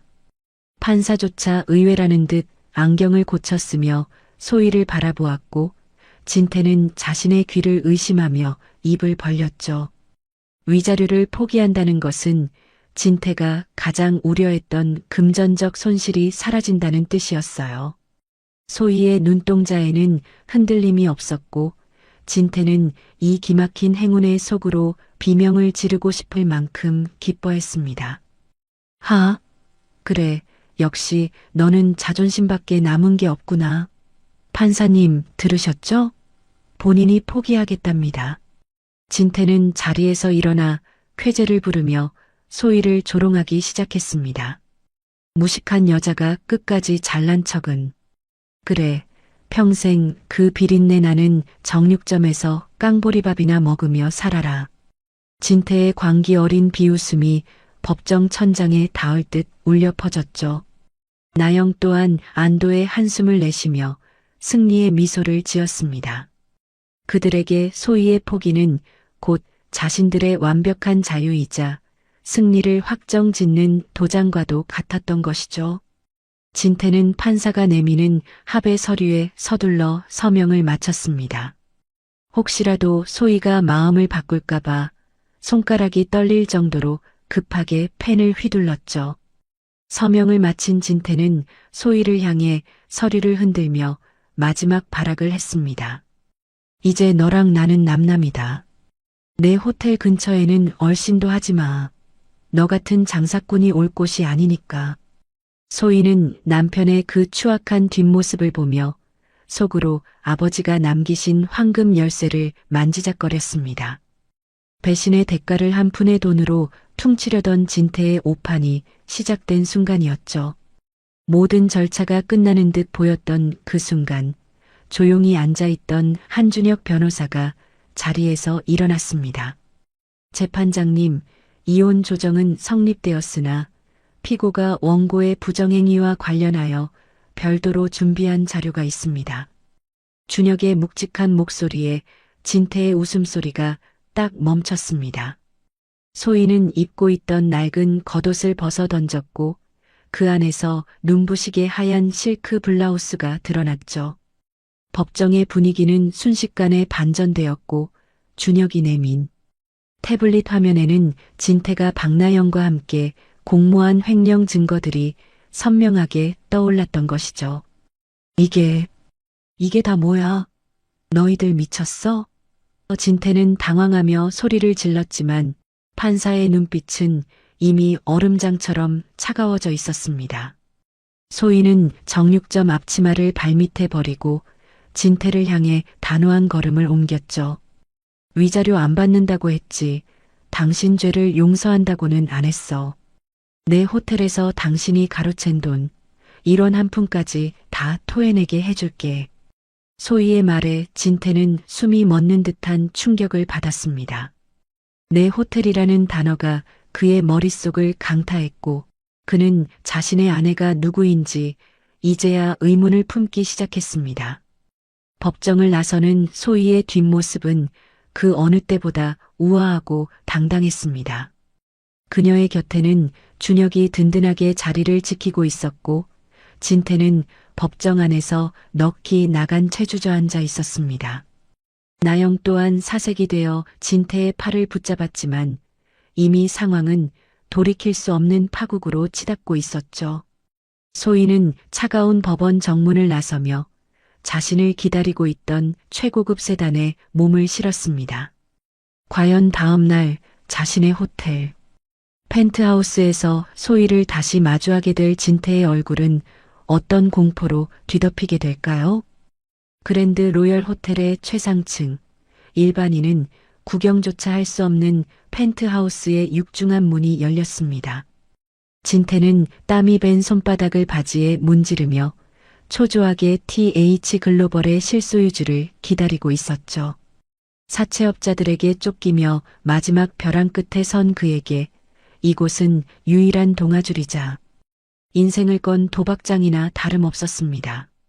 곁에 선 나영 역시 명품 가방을 꽉 쥔 채 연신 마른 침을 삼켰어요. 그들이 벌인 조강지처 소희가 치러야 했던 고통의 대가는 잊은 채 오직 돈줄을 잡겠다는 탐욕만이 그들의 눈을 번뜩이게 만들었죠. 펜트하우스 내부는 눈부시게 화려했고 통유리 너머로 서울 시내의 정경이 한눈에 내려다 보였습니다. 하지만 진태의 눈에는 그 아름다운 풍경이 들어오지 않았어요. 오직 자신들을 살려줄 거대 자본의 주인이 누구일지에만 온 신경이 쏠려 있었죠. 나영은 화려한 샹들리에를 보며 잠시 신분 상승의 꿈을 꾸는 듯 했지만 곧이어 들려오는 구두 굽소리에 온몸을 꼿꼿이 세웠습니다. 마침내 모든 진실을 마주할 시간이 다가오고 있었고 거실로 이어지는 복도 끝에서는 묘한 향수 냄새가 번져나오기 시작했습니다. 정막을 깨고 들려온 발소리는 일정하고도 단호했습니다. 진태와 나영은 숨을 죽인 채 복도 끝을 응시했고 곧이어 눈부시게 하얀 실크 정장을 차려입은 한 여인이 천천히 모습을 드러냈죠. 그녀의 움직임은 우아하면서도 범접할 수 없는 위험을 뿜어내고 있었습니다. 나영은 여인의 화려한 모습에 압도되어 자신도 모르게 고개를 숙였고 진태는 이 거대한 호텔의 주인이 풍기는 아우라 앞에 입을 벌린 채 굳어버렸어요. 그들은 그녀가 누구인지 왜 이곳에 나타났는지 전혀 짐작조차 하지 못한 채 그저 멍하니 서 있었던 것이죠. 여인은 긴 생머리를 단정하게 뒤로 넘기고 진태와 나영이 앉아 있는 소파 맞은편에 천천히 자리를 잡았습니다. 그녀가 입은 화이트 수트는 단 한 점의 얼룩도 없이 깨끗했고 그것은 마치 정육점의 붉은 핏자국을 완전히 씻어낸 승리자의 예복처럼 보였죠. 진태는 여인의 얼굴을 확인하기 위해 고개를 들었지만 역광 때문에 그녀의 이목구비는 희미하게만 보였습니다. 하지만 여인이 내뿜는 서늘한 냉기는 거대한 펜트하우스의 공기를 순식간에 얼려버렸고 나영은 알 수 없는 불안감에 손끝을 바르르 떨기 시작했습니다. 이윽고 여인이 테이블 위에 놓인 찻잔을 향해 천천히 손을 뻗었습니다. 찻잔을 든 그녀의 왼쪽 손목에는 30년 전 정육점에서 일하다 베인 깊고 선명한 칼자국이 그대로 남아 있었죠. 그 거친 손등과 굵은 손마디는 화려한 실크 소매와 지독하게도 어울리지 않았지만 그 이질감이 오히려 여인의 위엄을 더욱 돋보이게 만들었습니다. 진태는 그 손등의 흉터를 보는 순간 가슴속 깊은 곳에서 불길한 기시감이 피어오르는 것을 느꼈죠. 그것은 그가 평생 무시하고 조롱했던 가장 비천하다고 여겼던 누군가의 흔적이었기 때문이었습니다. 소희는 정육점 칼자국이 선명한 손으로 섬세한 찻잔을 들어 올렸습니다. 투박한 손가락이 가느다란 찻잔 손잡이를 감싸주는 모습은 마치 거친 과거가 고귀한 현재를 지배하는 듯한 기이한 긴장감을 자아냈죠. 진태는 그 손을 멍하니 바라보다가 천천히 고개를 들어 여인의 얼굴을 마주했습니다.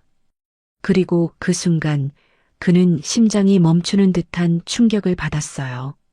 화려한 화장 뒤에 숨겨진 그 눈매, 30년 동안 자신을 뒷바라지했던 아내 소희의 모습이 그곳에 선명하게 살아 있었던 것이죠.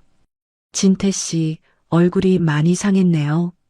사채업자들에게 쫓기느라 잠을 좀 설쳤나 보죠? 소희의 목소리는 낮고 차분했지만 그 안에는 얼음보다 차가운 조롱이 섞여 있었습니다. 진태는 유령이라도 본 듯 비명을 지르며 자리에서 일어났고 나영은 믿기지 않는 현실 앞에 입을 막은 채 바닥으로 주저앉았습니다.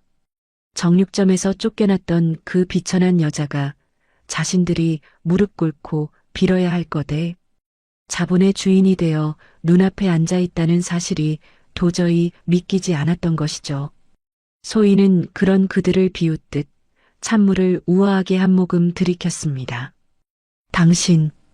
당신이 어떻게 여기에? 이게 대체 어떻게 된 일이야? 진태는 갈라진 목소리로 절규했지만 소희는 대답 대신 찻잔을 조용히 내려놓았습니다.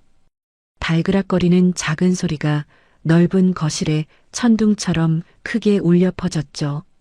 소희는 여유로운 몸짓으로 다리를 꼬고 앉아 사색이 된 진태를 지그시 내려다보았습니다. 30년간 그가 자신에게 지불했던 멸시와 배신의 대가가 이제는 그가 감당할 수 없는 거대한 공포로 돌아가고 있었던 것이죠. 법정에서 그를 속였던 소희의 연기는 이제 완벽한 반전으로 완성되었습니다. 소희는 곁에 있던 나영을 향해 시선을 돌렸습니다. 나영은 소희와 눈이 마주치자마자 사시나무 떨듯 몸을 떨며 고개를 숙였죠. 박나영 씨도 반가워요. 우리 호텔 격리 출신이라면서요? 여기서 다시 보게 될 줄은 몰랐네요.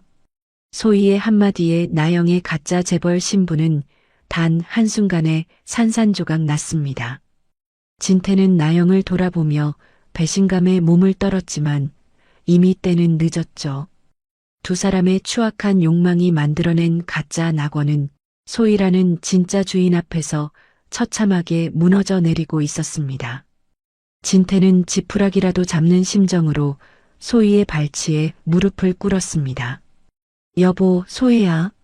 내가 잘못했어. 그 리조트 땅 당신이 가지고 있는 거 다 알아. 제발 한 번만 살려줘. 그의 비굴한 애원은 펜트하우스의 화려한 벽에 부딪혀 공허하게 흩어졌죠. 소희는 자신의 구두 끝에 닿은 진태의 손을 차갑게 털어내며 싸늘한 미소를 지었습니다. 사랑의 대가로 모든 것을 바쳤던 아내의 모습은 이제 찾아볼 수 없었어요. 그녀의 눈동자에는 오직 죄를 지은 자를 심판하는 엄격한 주인의 모습만이 서려 있었습니다.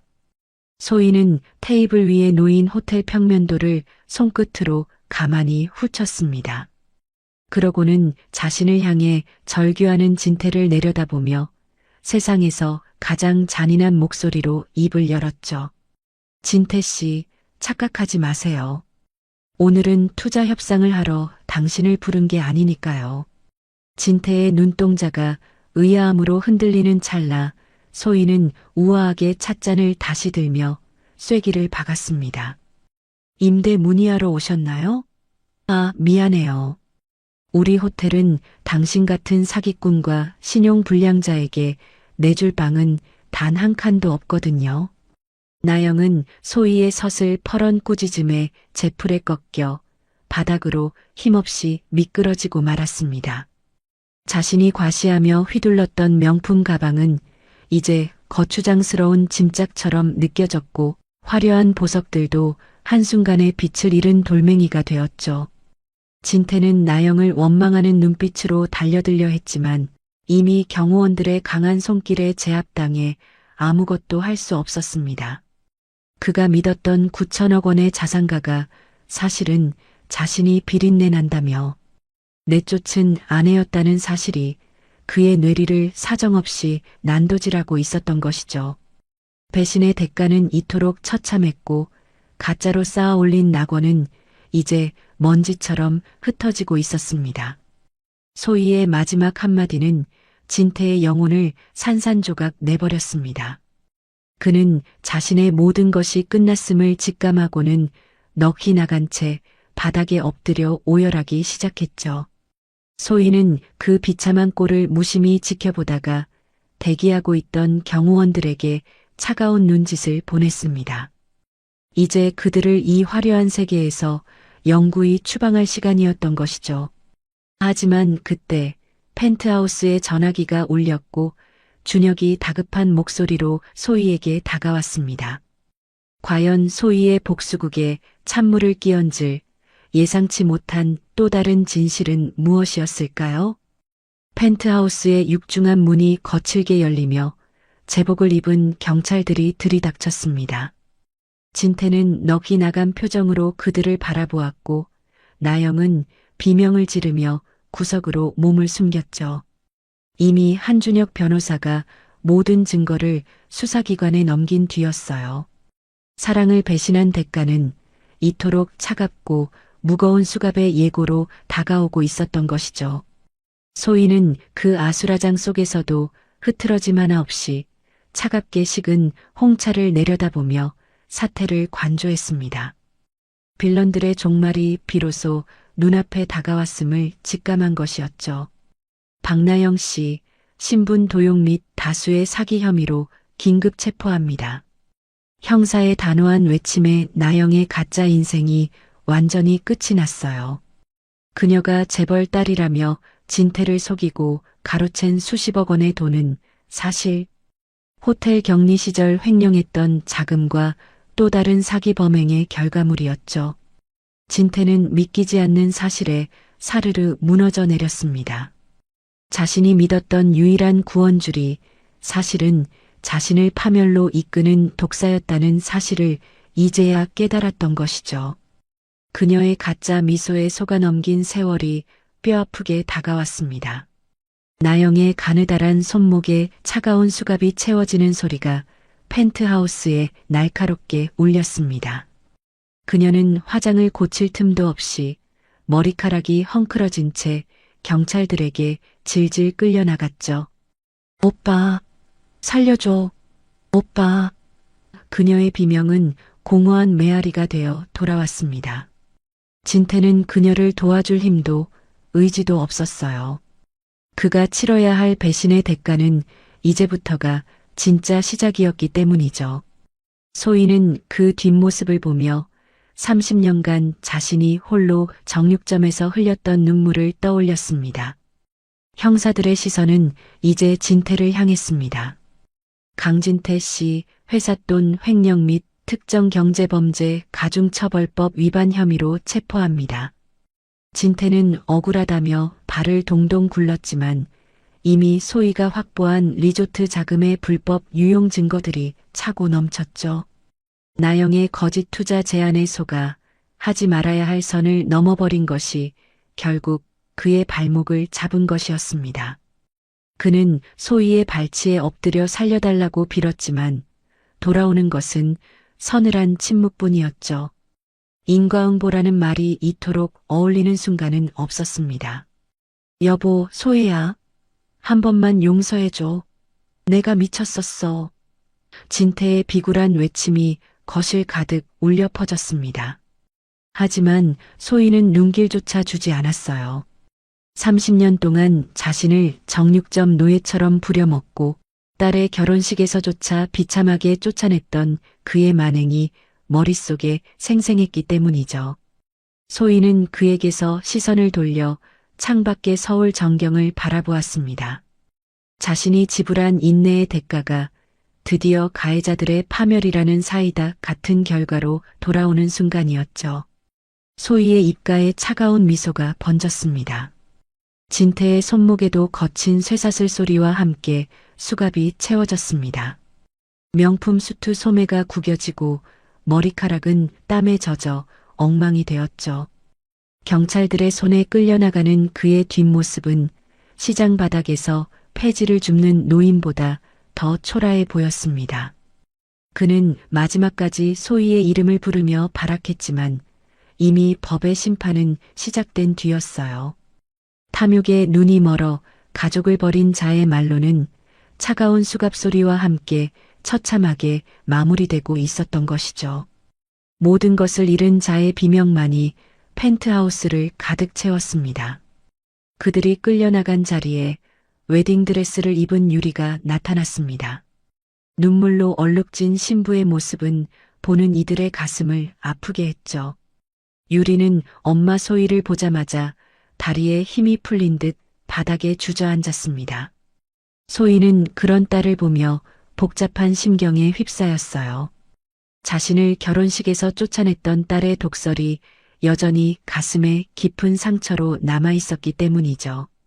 하지만 유리의 눈망울에는 엄마를 향한 증오가 아닌 깊은 슬픔과 회한만이 가득 서려 있었습니다. 유리는 소리 없이 흐느끼기 시작했어요. 유리는 기어가는 몸짓으로 소희의 발치까지 다가와 엎드렸습니다. 엄마 미안해. 유리의 오열이 조용했던 펜트하우스를 흔들었어요. 소희는 차마 딸의 손을 잡지 못한 채 굳어 있었죠. 유리는 소희의 신발 끝을 붙잡고 가슴속에 묻어두었던 진실을 토해내기 시작했습니다. 아빠가 엄마 정육점을 불태우겠다고 했어. 시장 상인들도 다 길거리로 내쫓겠다고 협박했단 말이야. 딸의 폭발적인 고백에 소희의 눈동자가 거세게 흔들렸습니다. 상상조차 못한 진실이었기 때문이죠. 유리는 말을 잇지 못할 정도로 울먹이며 고백을 이어갔습니다.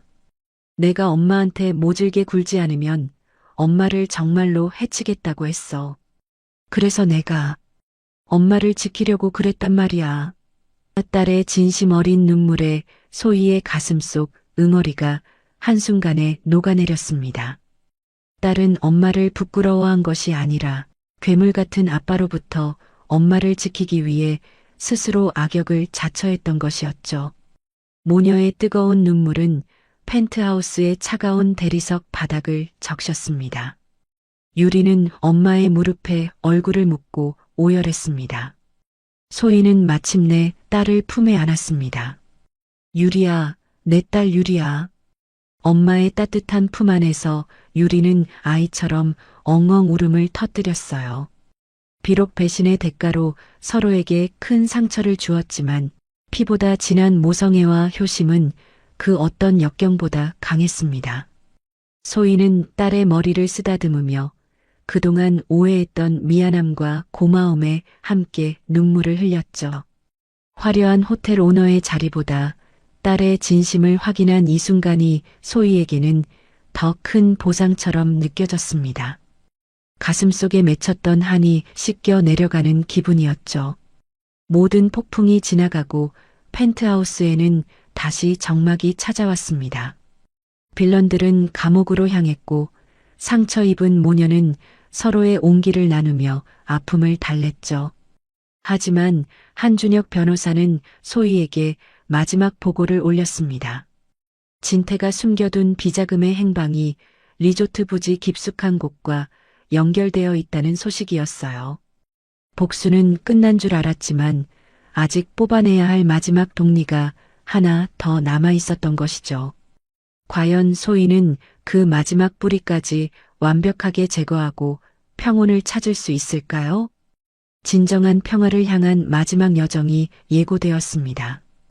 어느덧 3년이라는 시간이 흘렀습니다. 소희는 이제 더 이상 비린내 나는 앞치마를 두른 시장 아줌마가 아니었죠. 그녀는 대한민국 최고의 호텔 그룹을 이끄는 당당한 경영인으로서 세상의 존경을 한몸에 받는 위치에 올랐습니다. 하지만 그녀의 집무실 한구석에는 여전히 아버지가 남기신 낡은 수첩과 빛바랜 사진 한 장이 놓여 있었어요. 사랑의 대가로 치렀던 그 혹독했던 시련들은 이제 그녀를 더욱 단단하게 만드는 밑거름이 되었던 것이죠. 소희의 눈빛은 이전보다 한결 부드럽고 깊어졌습니다. 소희가 가장 공을 들인 사업은 호텔 내부의 작은 박물관을 만드는 일이었어요. 그곳은 화려한 유물을 전시하는 곳이 아니라 호텔의 시작과 초심을 기억하기 위한 특별한 공간이었죠. 그녀는 매일 아침 이곳을 들러 자신의 뿌리를 확인하곤 했습니다. 가장 높은 곳에 올라갔을 때 가장 낮은 곳을 기억해야 한다는 아버지의 가르침을 소희는 한시도 잊지 않았던 것입니다. 화려한 대리석 복도를 따라 걷는 그녀의 발소리는 이제 여유와 기품으로 가득 찼습니다. 참으로 평온하고도 아름다운 아침이었죠. 박물관 정중앙 가장 눈부신 조명을 받는 유리관 속에는 아주 낯설고 이색적인 물건 하나가 놓여 있었습니다. 그것은 바로 소희가 30년 동안 시장에서 고기를 썰 때 사용했던 낡고 무딘 정육점 칼이었죠. 호텔을 방문하는 귀빈들은 의아한 표정을 지었지만 소희는 그 칼을 볼 때마다 가슴 깊은 곳에서 뜨거운 무언가가 울컥 치밀어 오르곤 했습니다. 그 칼은 그녀가 견뎌온 인고의 세월이자 아버지가 남기신 마지막 사랑의 증표였기 때문이었죠. 그 칼날 위에는 소희의 고단했던 삶의 무게가 서려 있었습니다. 이 칼이 없었다면 지금의 저도 없었을 거예요. 소희는 유리관을 어루만지며 나직이 음조렸습니다. 비린내 나는 시장 바닥에서 보낸 그 치열했던 시간들이 사실은 자신을 여왕으로 만들기 위한 가장 혹독한 훈련이었음을 이제는 압니다. 사랑을 맹세했던 남자의 배신도 딸과의 가슴 아픈 오해도 모두가 이 무딘 칼날처럼 소희의 영혼을 예리하게 벼려낸 과정이었죠. 그녀는 칼날에 비친 자신의 얼굴을 보며 초심을 잃지 않겠노라고 다시 한번 조용히 맹세했습니다. 돌아가신 아버지를 향한 깊은 존경이었죠. 이제 소희의 곁에는 든든한 조력자 한준혁이 그림자처럼 머물고 있었습니다. 3년 전 빗속에서 그녀를 구했던 그 인연은 이제 호텔의 미래를 함께 설계하는 가장 신뢰할 수 있는 동반자가 되었죠. 준혁은 소희가 어려운 결정을 내릴 때마다 묵묵히 그녀의 뒤를 지켜주었습니다. 소희의 거칠었던 손은 이제 고운 살결을 되찾았지만 손바닥에 남은 옅은 흉터만큼은 지우지 않았어요. 그것은 그녀가 치러야 했던 배신의 대가이자 다시 일어선 승리자의 훈장이었기 때문이죠. 참으로 든든하고 고마운 동료였어요. 해가 뉘엿뉘엿 저물어가는 어느 늦은 오후 소희는 수행원들을 뒤로 한 채 홀로 옛 정육점 거리를 찾았습니다. 화려한 수트를 입고 고급 세단에서 내리는 그녀의 모습은 시장 사람들의 시선을 단번에 사로잡았죠. 시장통은 예전보다 많이 정비되었지만 여전히 사람 사는 냄새와 활기가 넘쳐나고 있었어요. 소희는 익숙한 비린내와 흙내음을 맡으며 천천히 발걸음을 옮겼습니다. 가장 비참했던 순간 자신을 보듬어 주었던 그 투박한 정을 소희는 영원히 잊지 못할 것입니다. 그것은 소희에게 고향과도 같았던 것이죠. 시장 어귀 모퉁이를 돌던 소희의 발걸음이 돌연 멈추었습니다. 저 멀리 허리가 구부정한 한 노인이 산더미처럼 쌓인 폐지 더미를 힘겹게 끌고 가고 있었죠. 때자국이 가득한 낡은 옷차림에 흙먼지가 묻은 구멍난 신발. 그 초라한 뒷모습에서 소희는 낯익은 채취를 느꼈습니다. 그는 한때 세상을 다 가진 듯 거드름을 피우던 소희의 남편이었던 진태였어요. 감옥에서 출소한 뒤 갈 곳 없는 처지가 된 그는 이제 시장 바닥에서 가장 낮은 일을 하며 하루하루를 연명하고 있었죠. 인생의 무상함이 절절히 느껴졌습니다. 진태는 길가에 버려진 박스 하나를 줍기 위해 무릎을 굽혔습니다. 3년 전 법정에서 위자료를 포기하라며 소위를 비웃던 그 당당함은 어디에도 없었죠. 그의 손은 추위와 고생으로 갈라져 피가 맺혀 있었고 초점 없는 눈동자에는 오직 생존을 위한 비굴함만이 가득했습니다. 자신이 버린 아내가 사실은 9천억 원대의 자산가였다는 사실을 알게 된 순간 그의 정신은 이미 무너져버린 것이나 다름없었죠. 배신의 대가는 이토록 비참한 몰락으로 그의 여생을 옥죄고 있었습니다. 참으로 처절한 인과응보의 표본이었죠. 소희는 진태의 바로 옆을 지나갔습니다. 하지만 그녀는 걸음을 멈추거나 그를 원망하는 말을 내뱉지 않았어요. 진태 역시 고개를 숙인 채 폐지만을 응시하느라 자신의 곁을 지나는 화려한 여인이 누구인지 전혀 알아보지 못했죠. 비린내 나는 손으로 딸의 결혼식장에 들어오지 말라던 그의 목소리가 환청처럼 들려왔지만 소희는 그저 무심히 앞을 향해 걸었습니다. 이제 그에 대한 증오마저 희미해질 만큼 소희의 마음은 평온해졌기 때문입니다. 복수는 이미 완벽하게 끝난 것이었죠. 참으로 담담하고 조용한 이별이었습니다. 석양이 붉게 타오르며 시장 골목을 물들였습니다. 소희는 차에 오르기 전 멀어지는 진태의 뒷모습을 잠시 바라보았어요. 그가 짊어진 무거운 폐지 더미는 그가 평생 짊어지고 가야 할 죄의 무게처럼 보였습니다. 나영 역시 사기 혐의로 여전히 차가운 감옥 창살 뒤에 갇혀 있다는 소식을 들었죠.